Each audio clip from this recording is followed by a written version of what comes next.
you need good settings to improve your aim and gameplay, you've hit the right video. Today I'm going to be telling you all of the best settings to get your gameplay where it needs to be without having to faff around looking through many different TikToks or anything like that over social media. One video, one-stop tour. Here it is. Well, first of all, we are going straight into it with the interface settings. Something that is widely requested in my channel right now. Now, I'm going to go over briefly over the type of stuff that is highlighted in my streams. You know, Jaff, why do you have these certain settings, etc.? The color customization is very important to me. Now, a lot of people always ask me, well, why is your enemies bright green? Well, this is why. In the color customization tab, I have it as bright green. When I get shot, or when you see an enemy airstrike coming in, or anything along those lines, when you get hit markers, it comes up bright green rather than a dull red. The bright green is a lot more lively, your eyes see it a bit better. In my opinion, this is the best way to go. Again, try it out for yourself, see what you guys think. I know a lot of people that do watch the live streams, they've tried it. I do have a color filter on my gameplay as well, which is a color filter 2. I have it set to both, rather world and interface, and I have it set to both to 100% of intensity. Another thing that I always get asked is, why is everything so clamped together? I have my HUD bounds on the smallest it possibly can be. Again, just pulling in the analog 6 so all it sees is that the mini map is quite close in your top left hand corner of your screen. Everything is quite close proximity. You can see your ammo, you can see your mini map, you can see all the callouts, the compass, everything within close proximity. So you're not having to kind of like move your head left and right. It's all within one eye movement, especially if you have a bigger monitor or a bigger TV screen. Having your HUD bound set to a lot smaller definitely helps out. Have my mini-map shaped to square. Again, a lot of these things are quite customizable. I have static crosshairs. I don't like the big crosshairs that move around. In my eyes, it causes like almost a motion blur, almost like a travel sickness style crosshair, and I don't really like that. I think it's very distracting. I think static is a lot better. Everything else is kind of default. Obviously, I have my telemetries on essentials, so I see latency, packet loss, GPU, you know, how hot it is, and you know, the timings and all that good stuff. Let's move on to the controller. Again, I do play controller. I do not play mouse and keyboard. The one thing that I would know about mouse and keyboard is that the one important thing that you need is when you're using your mouse, it needs to survive. If you could do a 180 or a 360 or one whole swipe, that's what it needs to be. I play Valorant. That is exactly what I have my settings set for in Valorant. I'd highly recommend, if you do play mouse and keyboard and you can't do a full swipe with one swipe, definitely change your DPI. Definitely play around with your sense. Without further ado though, so, you know, edit button layout, I play tactical flip because I play half claw. I have bumper ping off. I flip it to L1 and R1 to shoot again. So it's these buttons here that shoot, and then obviously I have them as my tacticals, etc. My stick layout is default. I have control vibration off because I feel like the vibration does hinder your aim a little bit. Trigger effect is off. Dead zones is definitely what your controller can handle. Do not copy other people's dead zones. Mine is set to 3. It depends on your stick drift and your controller.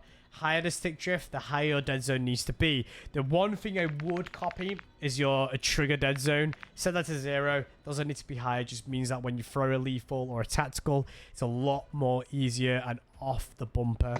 Aiming, I have it set to 1010 with a sensitivity of 1.0. If you don't know how to change that sensitivity, press square, scroll up, go to custom, set that to 1. It's default to 1.20. Set that to 1, and then put it back to the sense that you need it to be. A lot of people play with 6.6, some people play with 9.9, some people play with 10.10, some people play 12.12.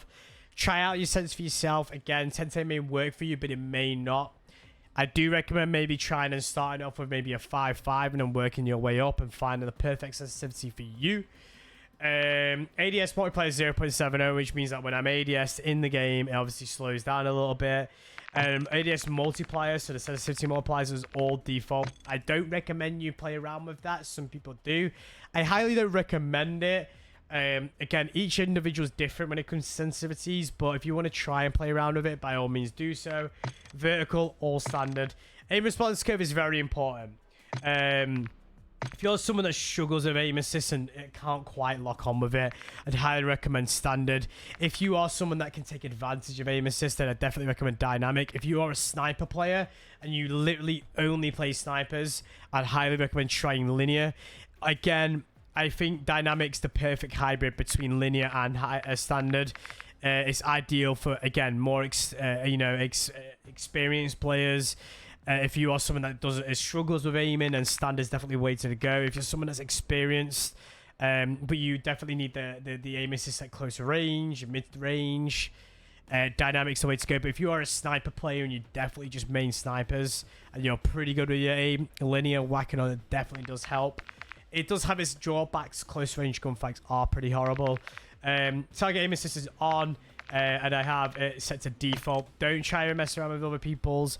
Black Ops got nerfed. It's not good anymore. It used to be back in the old days, but it's not good anymore. Don't use it.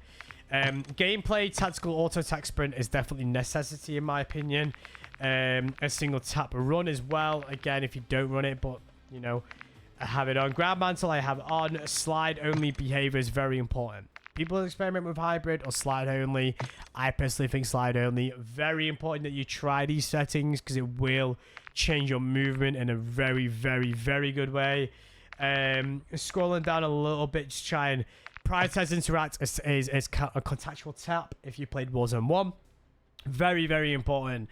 Prioritizing interact in my eyes is very, very important. When you're trying to pick up things in a room, you're prioritizing interact. And if you need to reload and there's a lot of floor, you just hold down square or X, I believe it is on Xbox. Definitely have that on. Apply all armor plates. C4 detonation. You guys may have been watching the live streams recently, and my C4 gameplay has been absolutely crazy. Reason why it's so good is because I have quick C4 detonation as 1 by 1, so I can literally throw one, double tap square, or again X if you're on Xbox, and detonate it straight away. Highly recommend it. C4s are OP, they're just like the old days of Verdansk. I highly recommend it. Now let's move down to audio. I have PC. Everyone always asks me, like, Jaff, why is your audio so good? Now I do use IEMs connected to a Go XLR. What you hear though is not what I hear. I don't have any audio settings changed or any fancy Windows settings or any programs. It's quite standard. So I use PC speakers as the audio mix. I think it's the best in my eyes. It's definitely a lot more tighter. I think like you can hear the footsteps a bit clearer. So definitely, and obviously your audio output and your gameplay output should be definitely set to whatever you think's the best. With all this type of stuff, I wouldn't copy this. Hit market sound effects, you can maybe copy it if you want to, but I'd highly recommend not copying this besides the audio mix. Now, graphic settings is very important.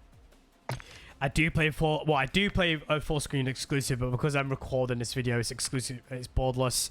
9 times out of 10 I play exclusive, but for the purpose of the video, it is borderless. Obviously, your highest refresh rate, I do play 240 Hz or a 1440p. Again, if you are playing 1440p and you've got access to it, definitely play it. Definitely helpful in BR. And if you've got high refresh rates, definitely use it as well. Scrolling down, I have my brightness set to 50%. Sometimes I play around with it and have it on 55%, sorry. But right now it's set to 50. Make sure you got NVIDIA reflex low latency on and plus boost. I believe this is on console, but I might be wrong. Don't quote me on this, but if it is, definitely put it on and plus boost.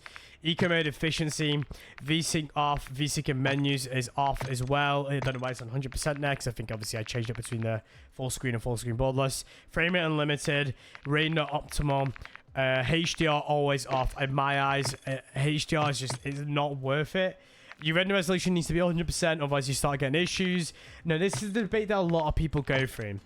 I have an NVIDIA GPU, and I have a Ryzen 959X, or 58X, sorry, and I have a Fidelity cast on with the strengthening on 90.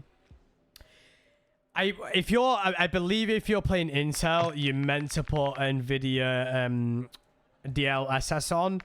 But if you're playing Ryzen, it's better to have a Fidelity cast on because it reduces the amount of crashing. Again, try it for yourself. I know there's a lot of people that crash and it may not work for you, but this is what it works for me, and I don't really get much crashing.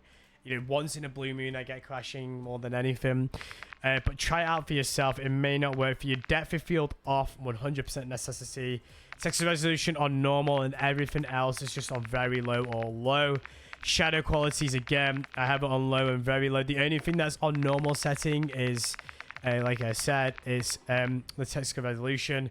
Again, when you have a low compared to ultra or medium or high graphics, you're not going to notice a difference. In my eyes, in a BR scenario, you need the most frames as possible.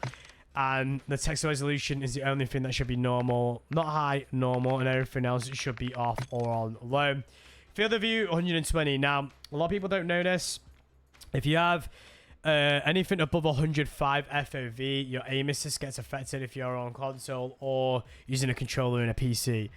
I'd highly recommend, if you're struggling with aim assist and you're struggling to get your shots on point, I'd go to 105. If you're someone that's got a really nice shot and you're quite snappy, 120 or 110 are very, very good, or even 113. But if you feel like the more FOV that you have, the less aim assist you have. The only, you know, it only starts getting affected at 105. So if you have 105, that's the most FOV you can have without aim assist being affected. 120, aim assist is a lot less. But again, you get more ability to see a bit more. Obviously, it feels a bit better when you do movement. ADS affected, not up independent. I have my weapon set to wide. A third person field of view, I don't really change that. But again, you can change around with that a little bit. Motion blur off. I think motion blur is horrible. I don't recommend it. Inverted flashbang, again, have it on if you do not like that big white flash on your screen. Definitely recommend it.